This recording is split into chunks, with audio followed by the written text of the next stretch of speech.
אצלי כתף של טלה לכבוד החג. מתכון קל, פשוט. אני לא אוהבת כבש, אבל כולם אומרים שזה טעים. אז יאללה, קבלו מתכון. נטגן איזה 3 פצלים על התבנית הזאת.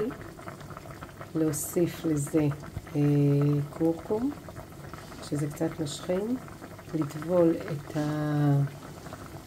את הטלה ולהפוך אותו משני הצדדים, ואחרי זה להוסיף לו את הקרפס ואת הגזר, לתת לו איזה 2 כוסות מים, להוסיף את התבלינים, להוסיף פלפל שודני, קצת שום,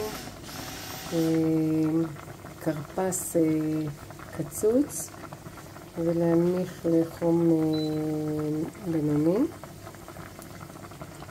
עכשיו זה הרתיחה הזאת. עכשיו אני מניחה,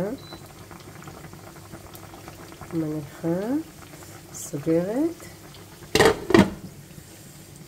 נראה לי שעה ורבע, שעה וחצי. זה כבר יהיה מוכן, יהיה כמו מרגרינה, ממש רך וטוב. אז יאללה, שיהיה חג שמח.